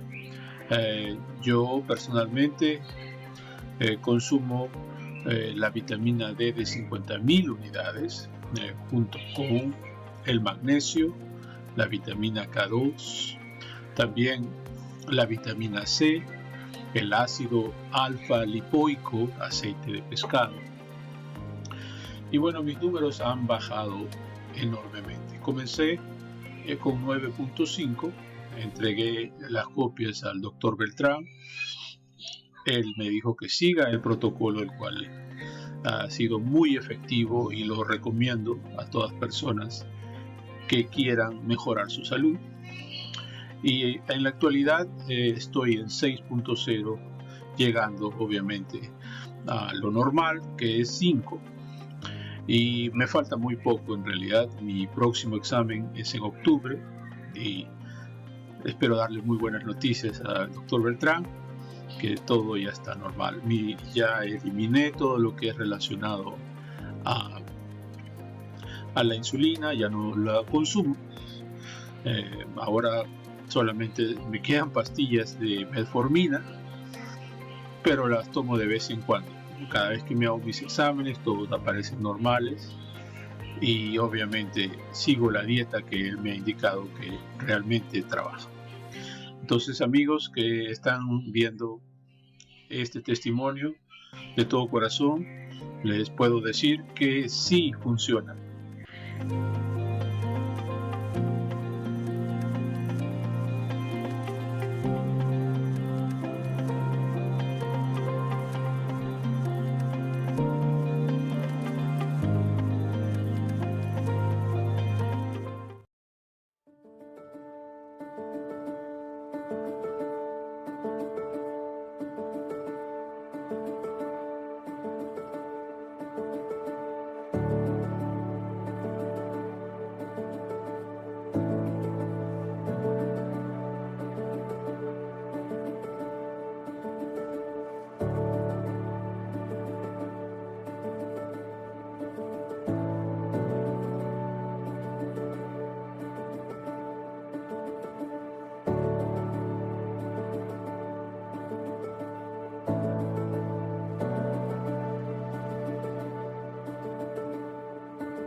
is Judson Somerville, Dr. Judson Somerville, and Dr. Eduardo Patrick invited me to speak about my experience with vitamin D. Approximately 13 years ago, I was dying. Western medicine had failed me, and I'd always been interested in vitamins. My mom had been giving them to me since I was a child. And in college, while doing a triathlon, I found my diet changed. I was eating less and less meat. Turns out I had a vitamin B12 deficiency. I started supplementing B12, and all of a sudden, all my energy came back. In high school, I used to be an apiarist, take care of bees. I would get stung, and having a swollen face for a date on Friday wasn't a good thing. And I found that taking extra zinc made the swelling go down twice as fast. So those little caveats, those little episodes of my life kind of made me look to supplements when all else failed, when probably in reality I should have looked there first. Anyway, I stumbled across an article in the Wall Street Journal talking about some of the other effects of vitamin D3, really opened my eyes. I started taking 5,000 units, experimenting around, but not really knowing what I was doing. And I'd always taken a lot of magnesium, some, vitamin C, some of the standards. And I went to a lecture by Dr. Gormanak, who really opened my eyes to vitamin D. After that, I started taking her protocol. Found it wasn't adequate for me. I then went to 20,000 a day and started all my patients on 20,000 a day. And they noticed some improvement. I then went to 30,000 myself a day, and as much magnesium as I could tolerate, because most people that are vitamin D deficiency are also magnesium deficiency. And wow, the difference was amazing. Approximately 9 days after I started, all of a sudden, one night I went to sleep. I was exhausted. I just hadn't slept in years, and it was light outside, and I woke up, and it felt like a minute. And I was kind of startled because it was light outside. Well, it had been 12 hours. I had thought it felt like 1 minute, and then when I started sensing how I felt, I was like, wow, I haven't slept that well since I was a kid. So it really blew me away. I then started hearing the same kind of stories with my patients. One of the funnier ones was that I told them about how you could lose weight taking it, and several of the patients would come back to me later and go, doctor, I'm not losing any weight. In fact, I gained some weight. And at first it threw me off because I was like, no, that shouldn't be true. And then I go, okay. I said, how are your clothes fitting? And they're like, looser? And I'm like, yeah, because muscle's 3 times denser than fat.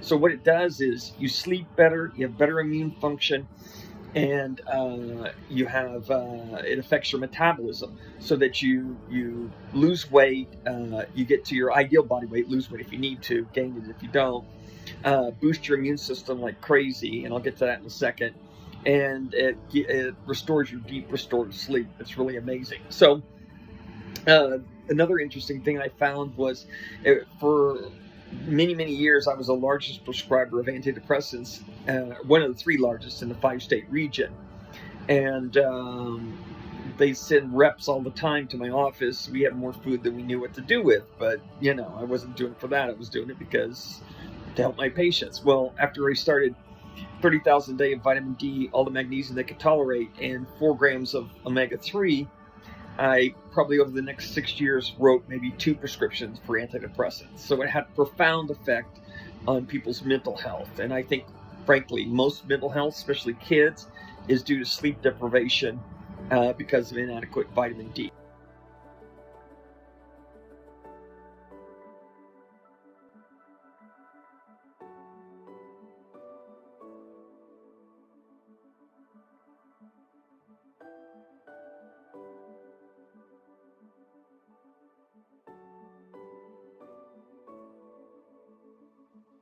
And the final thing I found, this was at the tail end of swine flu, but before COVID, is that I noticed that none of my patients were contracting the flu.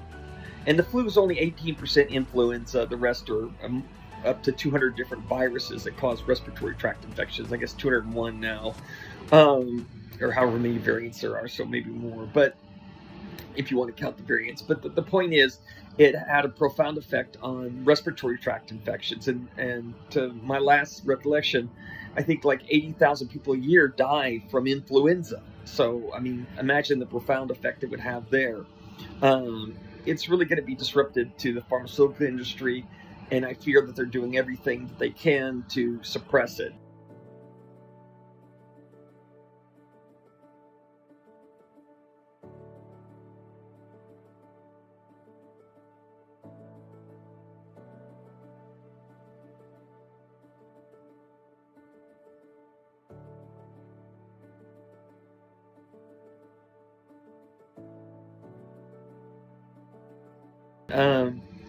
Final notes, diet. Diet is really important because probably the main effect of vitamin D is on the gut. And if your gut is being filled with high fructose corn syrup and seed oils and all sorts of preservatives and processed food, you're really not doing yourself a favor. Yes, vitamin D can overcome a lot of that, which is amazing. You know, it's truly, truly amazing. But why not optimize your health and do everything you can to help yourself? Now, with the way food is done today and the cost, and I understand it's trying to get all of the best quality foods. For a lot of us, is almost impossible, just too expensive. But do the best you can. The key is vitamin D. It's the backbone. It's the hormone that will basically set you free from pharmaceuticals. Now, if you're already really ill, you know, all I can do is slow the progress down and sometimes reverse it. I had one lady with ovarian cancer. Her husband was my patient. She heard what he told her about what I said. She started taking it. She'd been going to MD Anderson, and they had lots of money, had the best care in the world, and she was given 6 months to live. After she started vitamin D, and this is, almost 13 years ago now, she's cancer-free.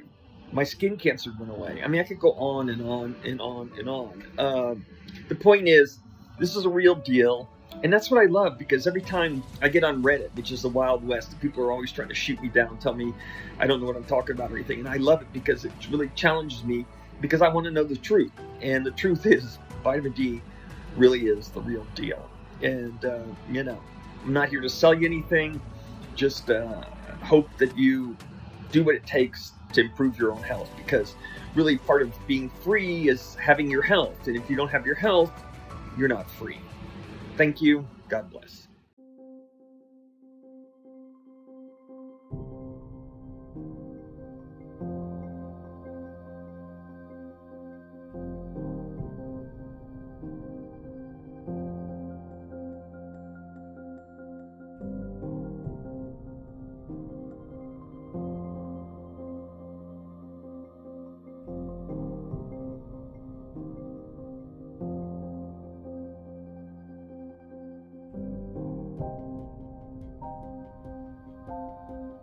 Hi, my name is Jill, and I'm going to talk about my experience with the LGS Protocol with Dr. Beltran. I'm a nutritionist, and so I thought I knew about vitamin D and everything involved, but as you'll see, I had a little ways to go, and it really helped me. So I have a number of immune system issues. I have mast cell activation syndrome, I have Hashimoto's, Sjogren's, autoimmune autonomic neuropathy, POTS, postural orthostatic tachycardia syndrome, and you might have noticed I have pretty bad rosacea. I have tried a number of things over the years to try to help it. I am super strict with my diet and my lifestyle. I haven't had sugar in like a decade. I work hard, and my husband works hard to help me, avoid toxins, sleep well, all that stuff. I've tried immune suppressants. They actually suppressed my immune system too much, so I couldn't stay on those. Steroids work amazing on my immune issues, but they turned me into a crazy person. And so for the last 6 years, I have been on high-dose IVIG, and that has really helped a lot of my symptoms. It's not perfect, but a lot of them.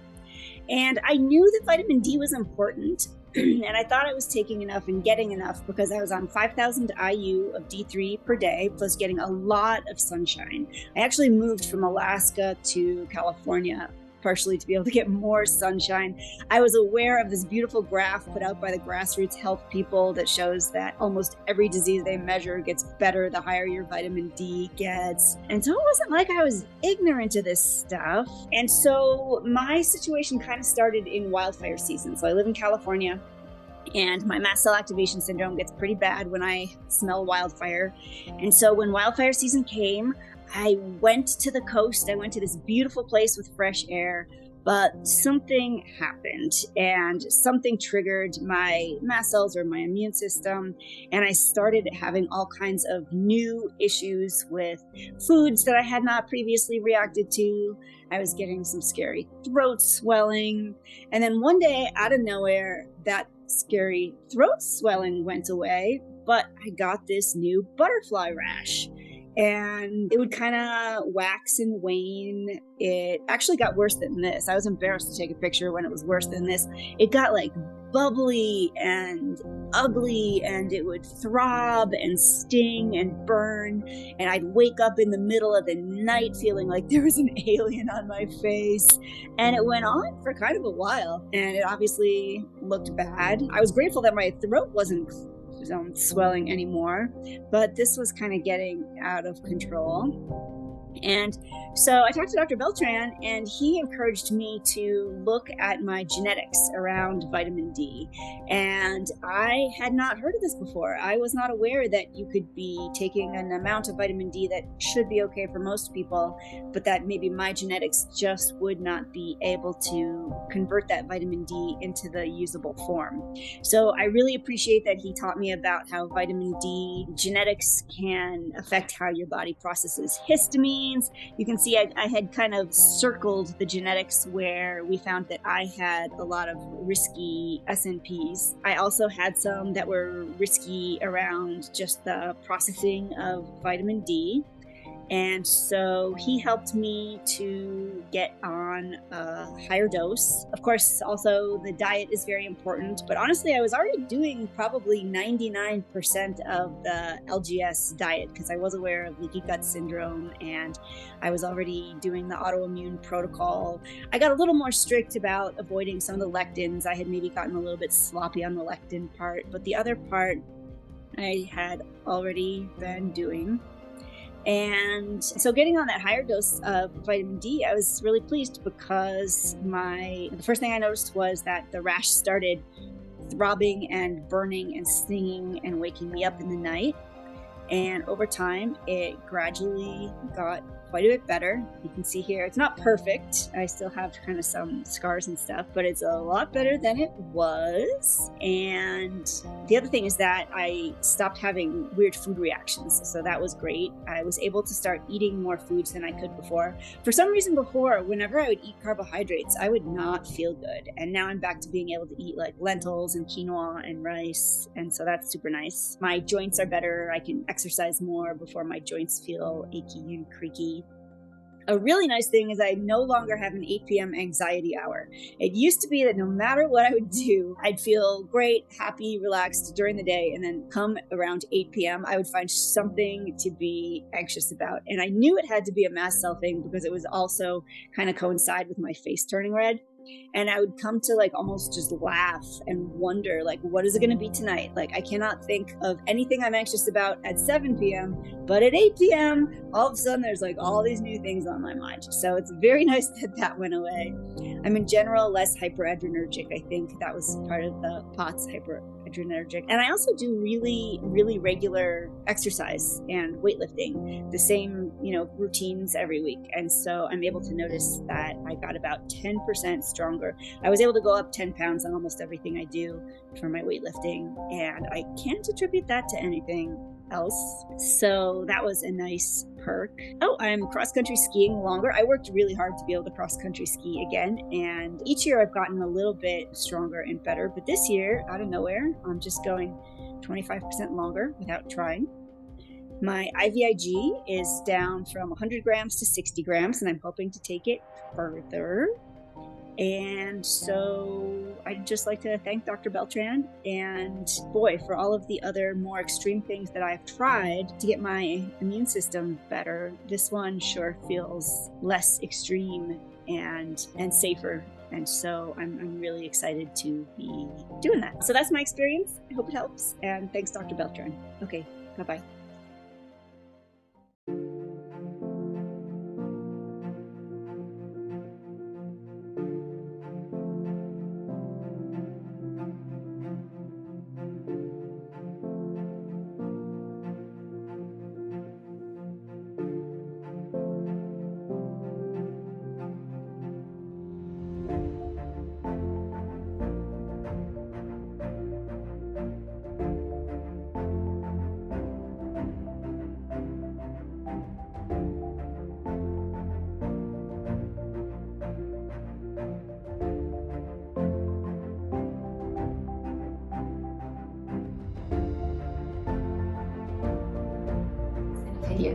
Eu sou nutricionista funcional, atendo na cidade de Itapira, São Paulo, e também faço atendimentos online. O motivo de estar aqui é para contar um pouquinho da minha história. Em 2019, eu tive um diagnóstico de esclerodermia.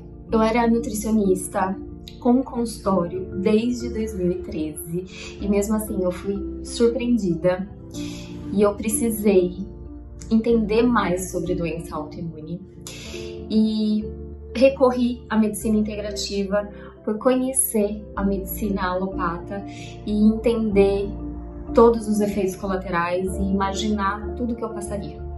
Que a proposta medicamentosa para o meu diagnóstico seria um tanto agressiva. Na busca, assim, um tanto desesperada, minha e do meu esposo, de médicos integrativos, nós encontramos na internet um site, um canal do YouTube do Dr. Vanderlei Ribeiro. E lá tem relatos separados por patologia de muitos pacientes dele.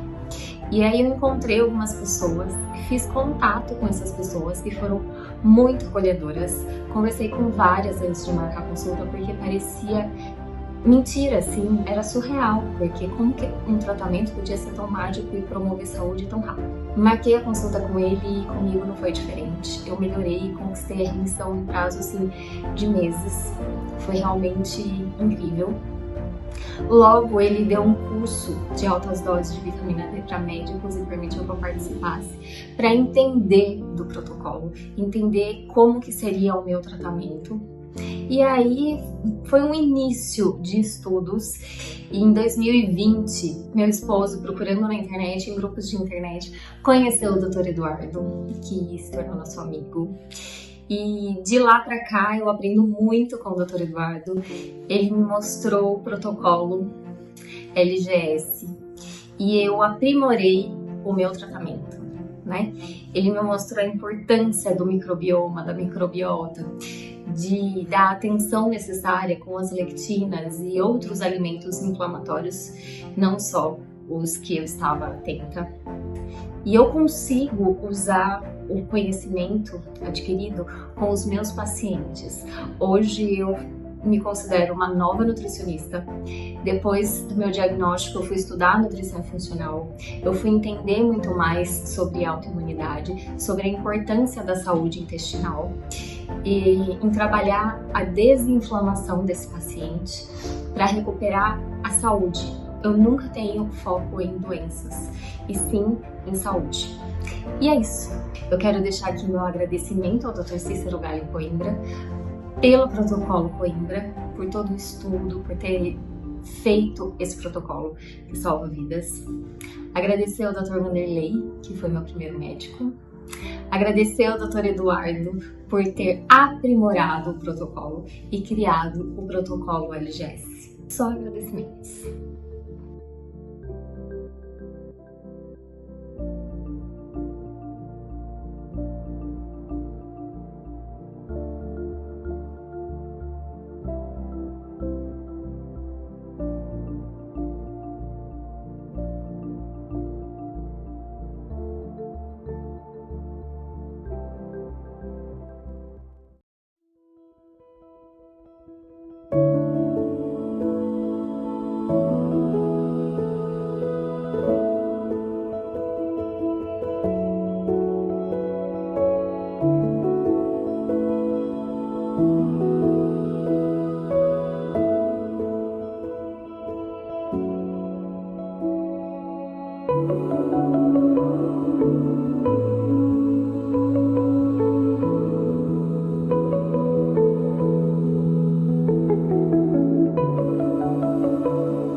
Meu nome é Vanderlei Ribeiro Pires, sou médico formado pela Unicamp em 1972, há mais de meio século.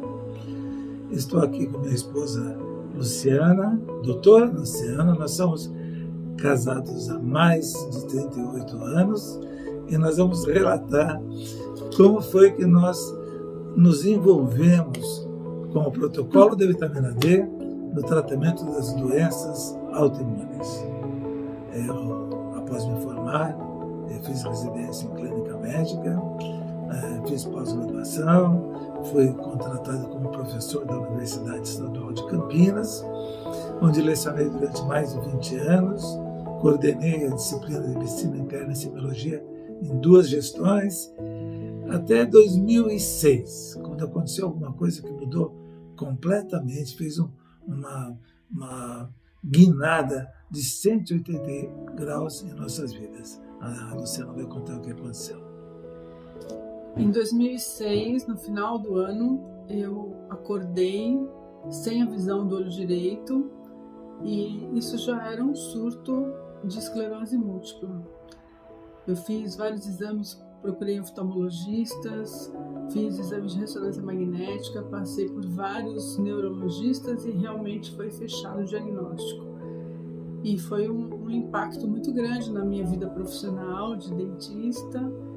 E eu iniciei o tratamento com as medicações convencionais, injetáveis na época. E foi uma época muito sofrida da minha vida. Foram 3 anos de um martírio que eu não tinha melhoras. E eu decidi abandonar os tratamentos nessa época. Ela vinha piorando, vinha tendo surtos de repetição. O tratamento não estava dando certo. Nós consultamos os mais famosos neurologistas do Brasil, chefes das 2 mais importantes universidades do Brasil. Mas não estava dando certo com o interferon nem com a Copaxone. Até que um dia ela falou que não queria mais se tratar. Daí aconteceu uma daquelas coisas assim, que acontecem por acaso na vida da gente. Uma psicóloga que trabalhava conosco entregou um jornalzinho dizendo: olha, lá em São Paulo tem um médico que trata a esclerose múltipla com altas doses de vitamina D. Eu não acreditei. Eu falei: não, eu não vou. Mas ela bateu o pé, ela vai contar. Na verdade, chega um momento, que a gente já não tem alternativa. E eu li um depoimento de uma paciente no encarte de jornal e marquei uma consulta com o Dr. Cícero e nós fomos surpreendidos por um prognóstico positivo. Era o primeiro momento que a gente teve um prognóstico positivo. Como eu não tinha experiência com esclerose múltipla, hoje eu tenho mais de 1.500 pacientes ao redor do mundo, em mais de 20 países. Mas eu não sabia nada de esclerose múltipla. Então eu perguntava para os colegas neurologistas qual era o prognóstico. Curiosamente, 2 deles falaram a mesma frase: Vanderlei, você é médico, você sabe, reza pelo melhor, mas prepare-se para o pior. E eu fiz a mesma pergunta para o Dr. Cícero Coimbra, já era quase 11 horas da noite. Falei: Cícero, eu preciso ir para Campinas, a consulta já durou quase 4 horas, eu só quero fazer mais uma pergunta. Qual que é o prognóstico? Ele disse: ela vai ter uma vida normal, sem problema nenhum, não vai ter mais surtos. Eu não acreditei muito, mas foi exatamente o que aconteceu, né? Como é que você passou esses últimos 14 anos tomando altas doses de vitamina D? Então, eu comecei a melhorar, comecei a ficar bem e também num determinado momento, aí você acrescentou uma dieta anti-inflamatória que foi muito importante, aí eu melhorei mais, não sabia que poderia melhorar mais. E isso já faz 14 anos já que eu faço tratamento com vitamina D. Eu tenho 17 anos de diagnóstico de esclerose múltipla e 14 anos de tratamento com altas doses de vitamina D. E eu vivo uma vida intensa, um trabalho, tenho uma atividade docente e atividade clínica e estudo sem parar. Sem parar, 10, 12 horas por dia de trabalho, na verdade. E feliz. A minha mãe tinha uma frase que todo mundo conhece: há males que vêm para o bem. Esse mal que a Luciana teve, essa esclerose múltipla, já ajudou, por meu intermédio, mais de 7.500 pessoas. né, que estão 845 vídeos estão postados na nossa página no YouTube, no Facebook, no Instagram, porque precisamos compartilhar com todos os médicos a importância dessa verdadeira revolução terapêutica que é o protocolo da vitamina D, desenvolvido pelo Dr. Cícero Galo Coimbra há mais de 20 anos. É importante a questão dos vídeos, dos depoimentos dos pacientes. É muito importante que haja esse compartilhamento de informação, porque as pessoas buscam informação e, ao encontrar depoimentos de um paciente, existe uma identificação do paciente com outro paciente. E isso também fez com que eu fizesse, na época, um vídeo de depoimento, que foi o primeiro dessa série toda, né? Pois é. A partir desse... Quando disseram para mim, reze pelo melhor e prepare-se para o pior, eu imaginei que futuro seria a Luciana ao meu lado, impossibilitada de se locomover, de enxergar. Como seria esse nosso futuro, né? Pois é, nós estamos muito felizes, né? Muito grata, gratidão eterna. Gratidão eterna ao Dr. Cícero, né? E nosso maior objetivo de vida é divulgar esse protocolo, que está cada vez mais conhecido, e estamos já em mais de 20 países do mundo. Eu tenho pacientes na Inglaterra, Estados Unidos, em todos os países aqui da América do Sul, China, Japão, né? Os pacientes pegavam avião no Japão, 5 pacientes pegaram avião no Japão para vir tratar esclerose múltipla aqui em Campinas, com o protocolo da vitamina D. Precisamos divulgar isso por todos os meios possíveis, e agradeço mais uma vez, então, a deferência do convite realizado pela doutora Eduarda para participar desse vídeo. Obrigada, doutor Eduardo, pela oportunidade de compartilharmos, e um grande abraço a todos. Estamos juntos. Fique com Deus.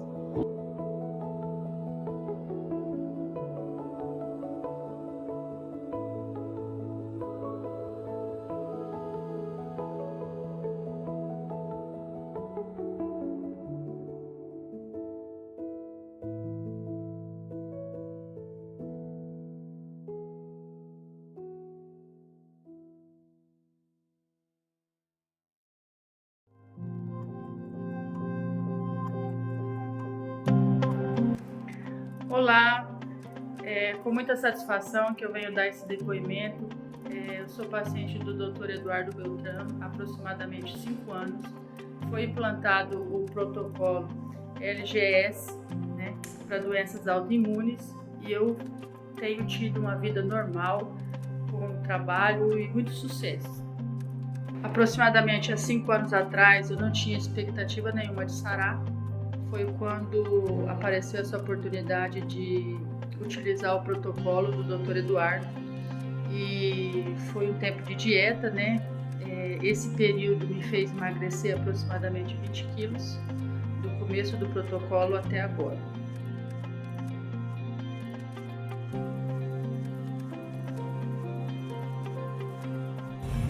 Olá, estou seguindo agora para casa de uma outra paciente no domicílio, para o tratamento de quadril também, vítima de trauma automobilístico. Estou seguindo para lá agora. Estrada de chão. E assim vamos. Acabei de chegar aqui na casa da minha outra paciente. Vamos lá para atender ela. Aí vai. Não, vamos lá. É 1, é 2, é 3, sim? Esse, segura.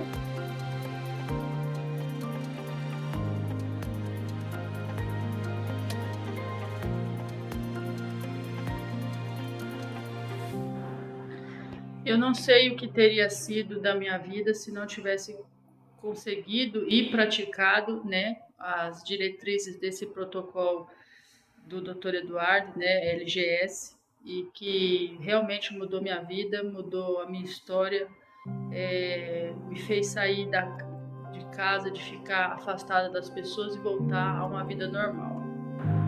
E através desse vídeo gostaria de enviar o meu agradecimento a todos os cientistas, a todos os médicos, os doutores que vêm estudando esse novo método e vem fazendo a diferença na vida de quem não tem expectativa nenhuma, trazendo para o conforto familiar, trazendo autoestima e de volta ao trabalho, a satisfação pessoal.